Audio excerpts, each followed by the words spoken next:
Hey guys. Hi. Hey. How are you doing? Everyone okay? Yeah. Right. Should we let's get into. Oh, let me get a Bible. Wearing this mic attached to me, and it just makes it really hard to sit down. All right. Let's go into the next episode then. After that one we just looked at together. So have a look at verses 29 through to 39. And our two big questions are, how does Mark show Jesus' authority? That's what we're really concerned about. So can anyone just shout out any possible ways in which we see Jesus to be authoritative?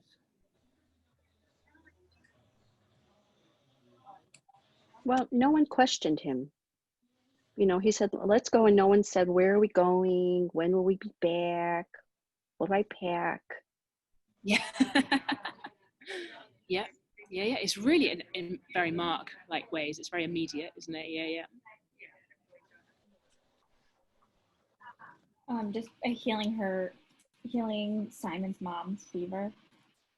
Mm-hmm. Can you tell us a bit more about that? Why is that impressive?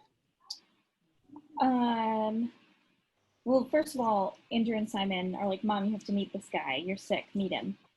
And and then he just takes her by the hand and lifts her up, and the fever left her. Yeah. And so her response was to serve them, which we don't know what that means exactly. But. Anyone any ideas on that serving thing? What's she like? What's the mother-in-law like after the healing? She was probably totally well, and she got up to feed them. Yeah, she's a mom. Yeah, exactly. Kind of back to normal, like weirdly back to normal. Yeah. Okay. Anything else in these verses that shows us his authority? One thing that struck me with the mother-in-law thing was like you're saying, like Mark is like, it's very linear. Like he's like got an arrow and he's pointing right at something, and like he goes from, so leaving the synagogue and this like micro story to like macro story to now he's in a home and a specific person, and Mark is like describing how he healed her and he like lifted her up, and it's really cool to me because, and then it goes right back to that evening. There's like crowds, like back to his macro. So he's like just like zoomed in on this moment, and honestly, it reminded me of like Jackie Chan movies where Jackie Chan is just like going crazy, and then all of a sudden there's just like baby's gonna fall, and he's like, oh, I got that. Like, let me gently put it back on the shelf.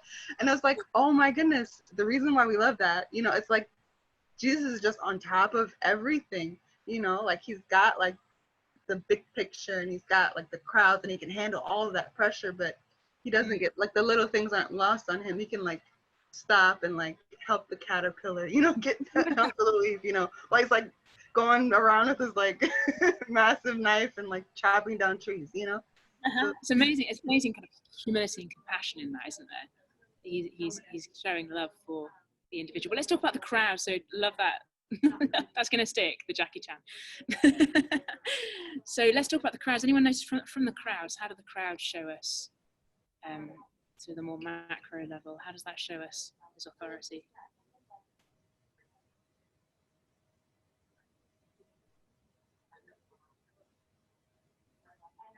You mean they came out? Is that their action? So they came, so they must have believed that. But he had authority not over just the body and sickness, but obviously the demons as well, up to the point of even saying you can't talk. I mean, he just had complete authority over those things. Yeah. And who is it who's come out? Like what does the crowd look like? So verses 32 verses 32 through 34. Like, what's the scene? Is anyone able to picture the scene for us? Like, well, the whole city. Yeah. Everybody. Huge. It's huge, isn't it? Can you imagine? Yeah. It just reminds me of like paparazzi and some celebrity, I'm sure that they're bombarded when they go to the market and then they try to get back home, people are following them. Yeah. And amazing. You can imagine they're bringing all their sick, aren't they? they're clamoring to be. I imagine the hospitals are emptied because everyone's like, this is where it's at. It's the real thing. Yeah. Okay, anything else? Anyone else to just help us to see what's going on in verses 35 through to 39? What's Jesus' point? What's he trying to make clear to the disciples? His source was God. His source is his Father. And as powerful as he is, even he needed to get away and pray.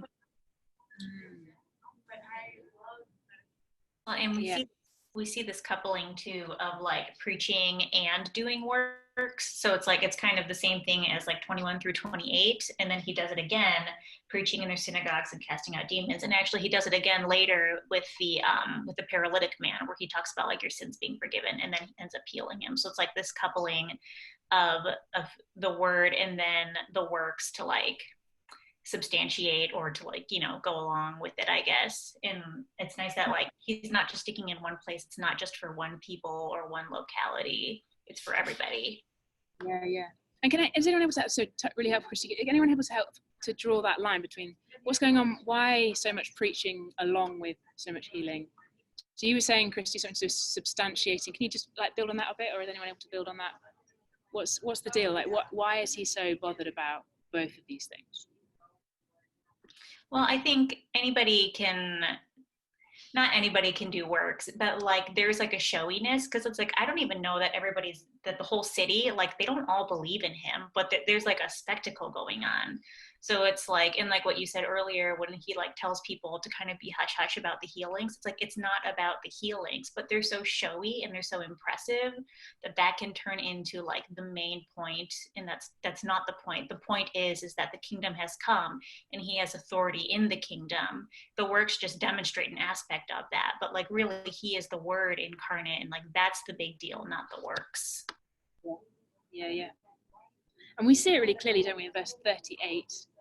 I may preach there also, for that is why I came out. So you cannot separate his preaching, his word, from his action. And that's a thing. Throughout Mark's gospel, throughout all the gospels, that's a thing.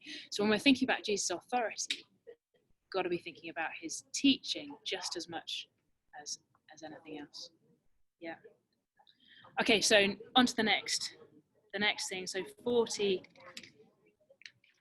to 45. Anyone want to help us to see what kind of authority we've got going on here? How do we see it?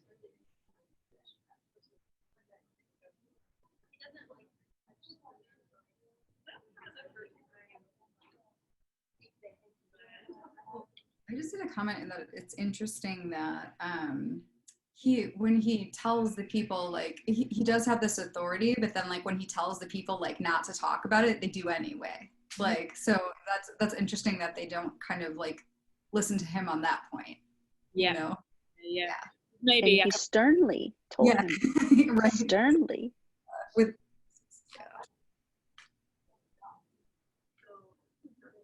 Yeah, really good point. And so, which maybe I can't remember who was saying it, but that kind of the whole city are there, but do they really know who he is? Like he's a spectacle at this point. So why wouldn't you talk about spectacle? Whereas if you thought the king, God's king, was telling you to shut up, you might do that. Yeah. Anyone able to help us with this, the leper, and how this shows us authority?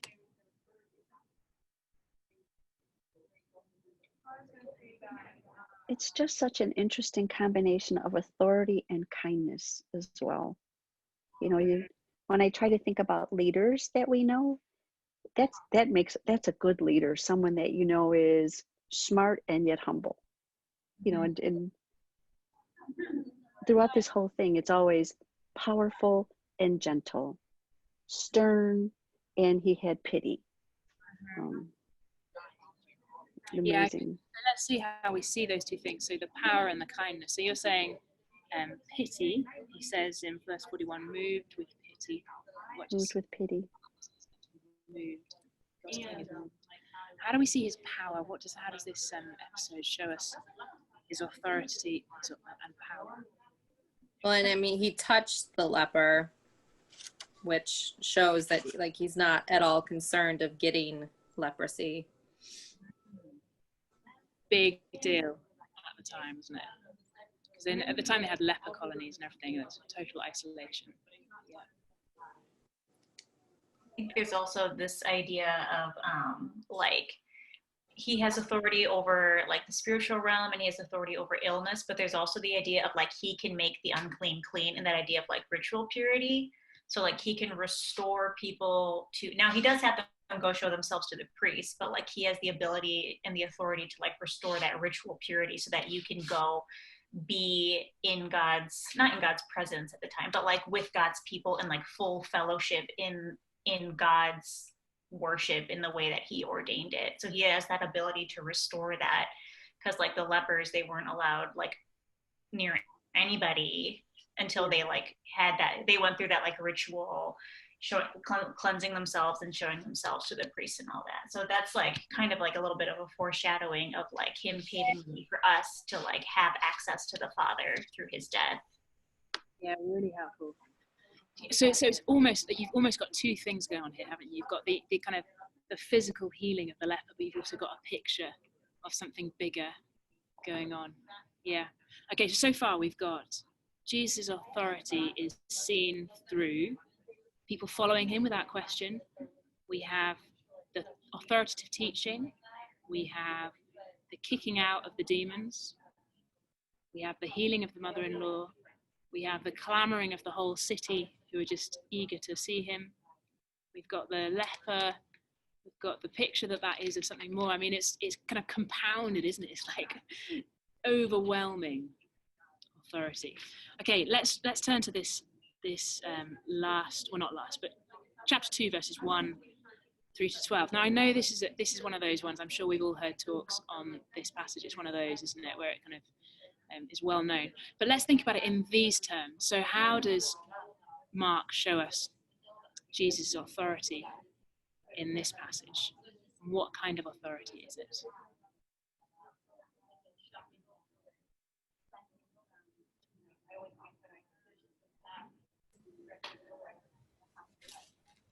Is this the first time Mark introduces the forgiveness of sins that Jesus can? Yeah. give? Can you just help us to see why that's a big deal? Only God can forgive sin, as they say. Who does this guy think he is? He has no authority to do that. And Jesus is saying, yes, I do. Yeah. So, I'm God, in fact. Yeah. So outright statement. Yeah. Thank you. Anything else that show? So we've got this kind of, did everyone see that in what verse are we looking at for that? Verse 5, he starts, son, your sins are forgiven. Mm-hmm. Yeah. And then verse 10, he kind of lays it out even more clearly, that you may know that the Son of Man, and as soon as he uses the phrase Son of Man, that's like an Old Testament big bad phrase of everyone's thinking God's king. He's saying you have authority, that the Son of Man has authority to forgive sins. Yeah. Anything else that shows us his authority?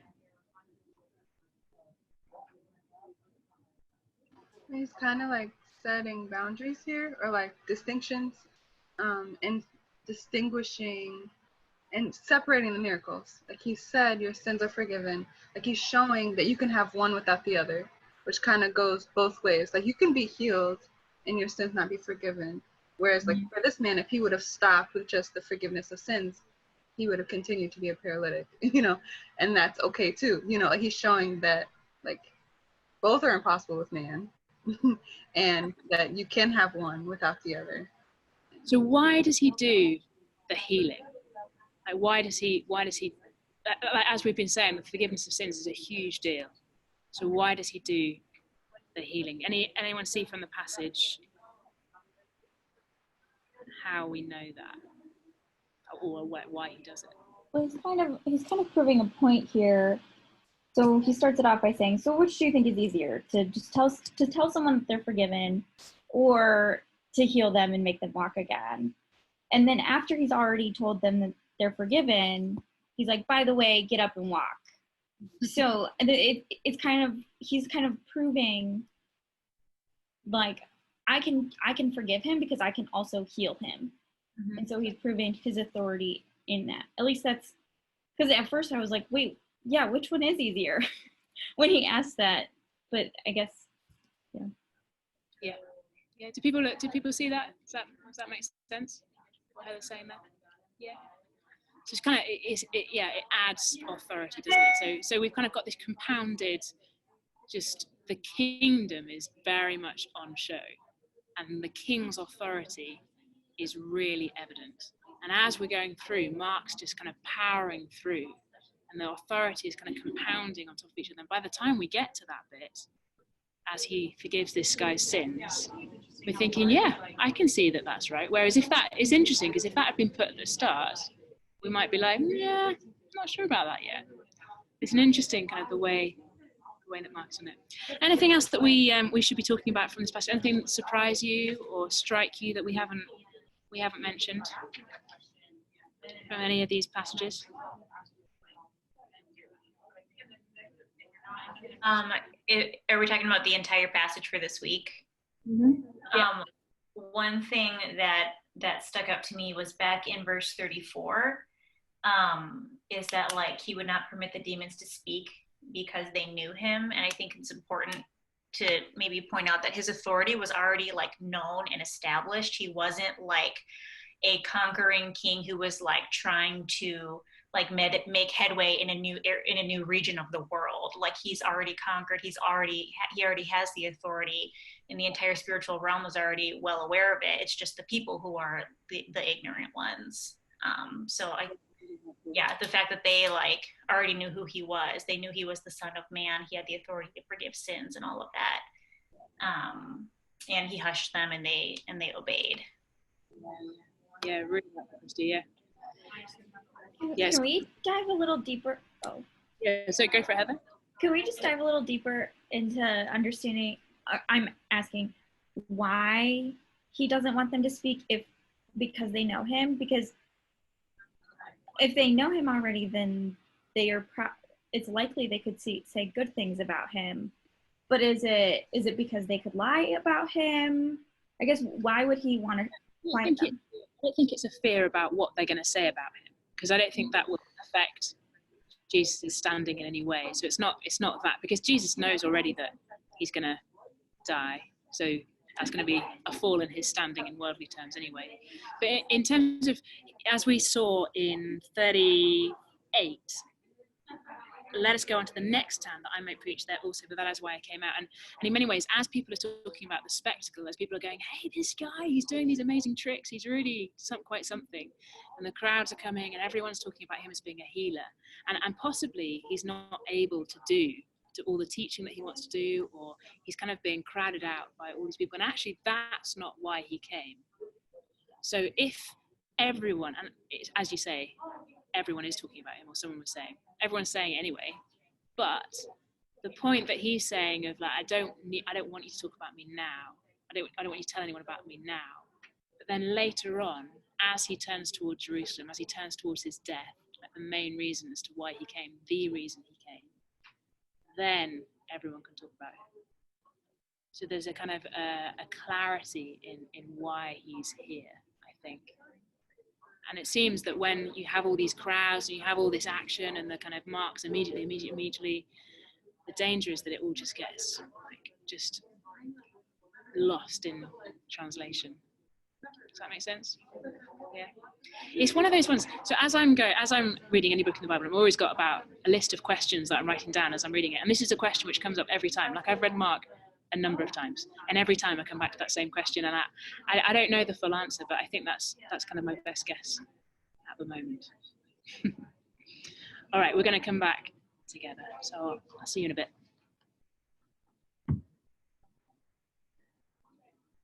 All right, just last few moments of that discussion.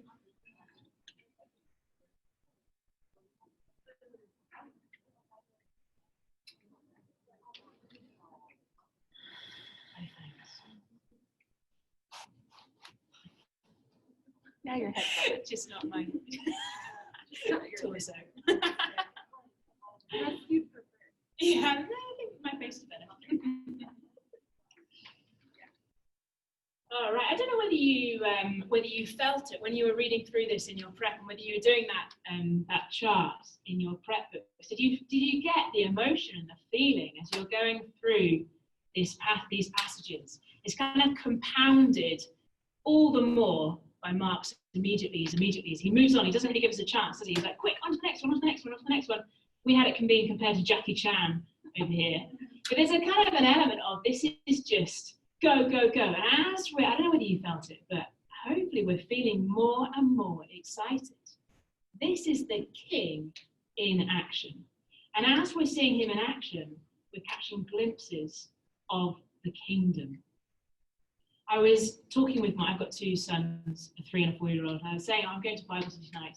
We're talking about the king last week, and this week we're talking about the kingdom, Jesus' kingdom. And Rufus, my eldest, was like, well, when are we going to get to go to the kingdom?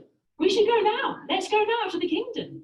And he's got a great point, hasn't he? He hasn't even read this passage, but he's got a great point that as we're reading this, we should be thinking, yeah, his kingdom looks amazing. It sounds amazing. It's led with amazing authority. Did you see that authority in action? We have the authority in teaching. We have the authority over demons just with a word. We have the authority, did you notice, with the mother-in-law? He just touches her, he holds her hand, she's up and serving. She's a mum, that's what she's doing. She's just back to normal. We have the whole city is out, clamouring to see him. The authority, and then we get that bit at the end, the forgiveness of sins. We were talking about the leper a bit in our group as well, the leper where he heals the leprosy, but then we also have this picture going on there of he's making someone clean, and he's not affected by the leprosy. Leprosy is highly infectious, but he's not infected. He's not made unclean. He makes people clean. The authority is astounding, isn't it? And as we see people's reactions, we think, yes, that's right. He's explaining to Rufus, my son, we can't go to the kingdom now. We can know the king and we love that this is what his kingdom is like. But really the kingdom, when we see Jesus face to face, is in the new creation, isn't it? But as we see it now, in this kind of vibrancy and authoritative action, how much more do we desire to follow the king? And that's the thing. The king is amazing, and the kingdom is really wonderful and desirable. And this kingdom is under the authority of that king. And so as we see this, we're seeing a kingdom really that is without sickness, without demons, without leprosy, with the forgiveness of sins. Do you see? We're kind of just getting, it's like a holiday brochure for the kingdom. Now we're going to go back into our groups, and you have your discussion leaders who've got 2 or 3 questions to help us just kind of take that to heart and think what that looks like to really desire this kingdom and to follow that king. So back into groups, and we'll spend 10 minutes or so just thinking through those things.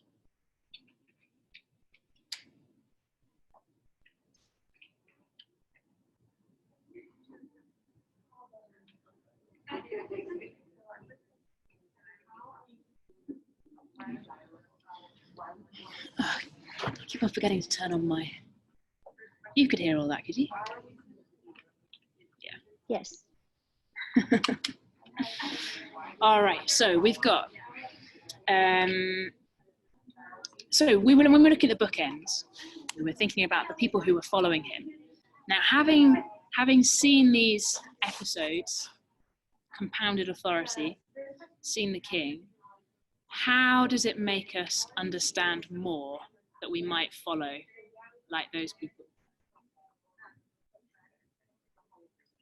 I guess, why would we want to follow this king? And this, we've kind of said a lot of this, but it's really helpful to say it in this kind of context, to say it again, and then we're beginning to think about it for ourselves. So we're trying to move it from just a text study to, okay, for me personally, what does this actually mean?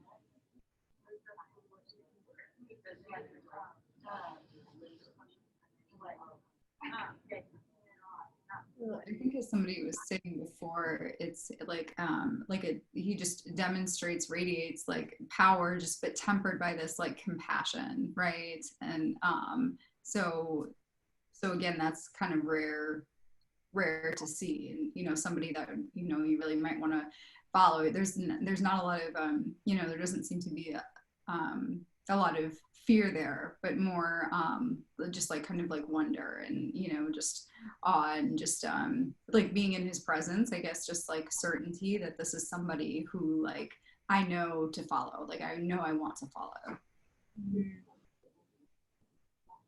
Yeah. I love that idea of certainty. There's no doubt this is the guy to follow. Like no one is matching up to Jesus in this sense.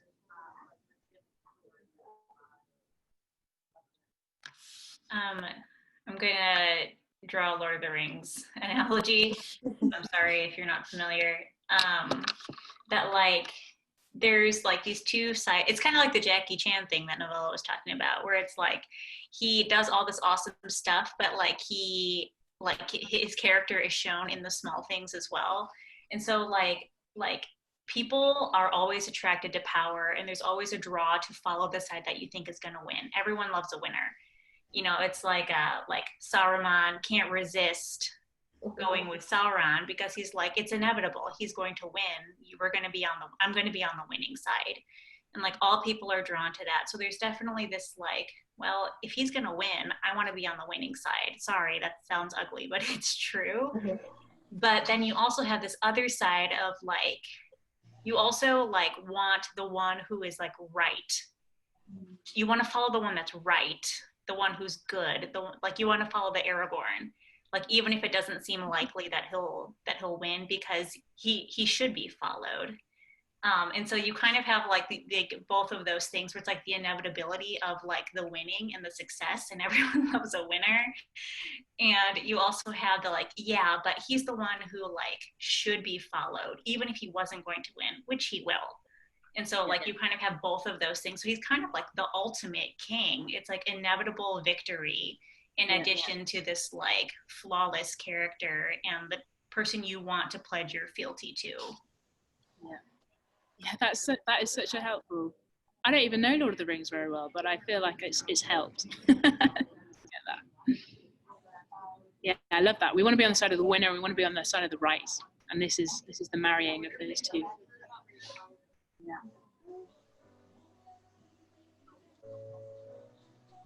One thing that stood out for me personally, just in wanting to follow Jesus. Yeah, I just had my second child.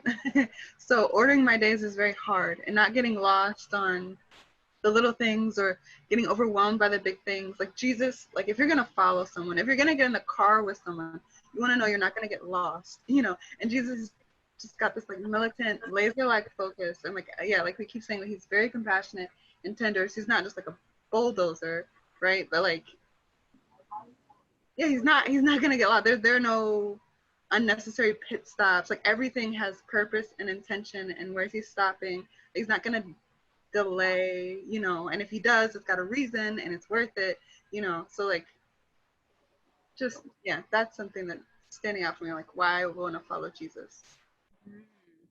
Yeah, really helpful. Kind of why wouldn't we want to follow him? It's so true, isn't it? You read this and you're like, oh, he's got it. Like, this is it.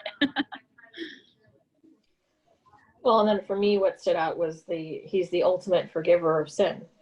And the example was, kind of the assurance and the reminder that forgiveness of sin comes from believing in him. Mm-hmm.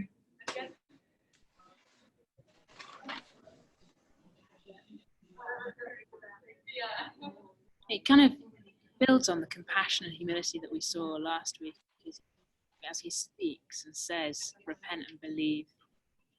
And so we see him here reaching out, touching, preaching, forgiving sins. It's so, he is very much walking amongst us. He is here with people.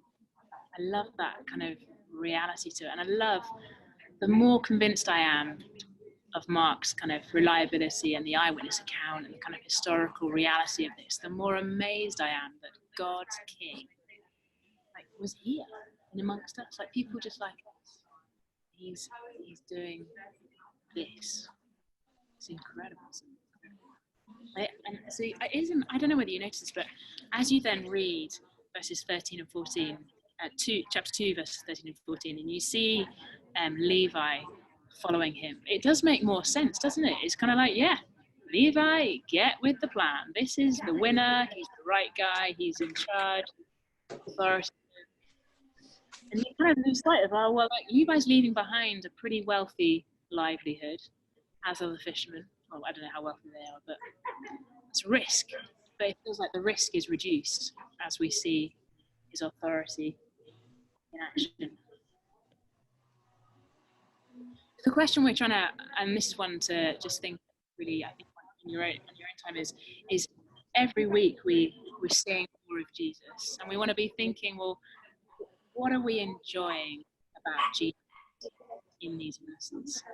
So I think we've kind of talked about a raft of what we're enjoying about Jesus. I just encourage you to think on that yourselves and think, well, what am I loving about Jesus this week? What am I praising him?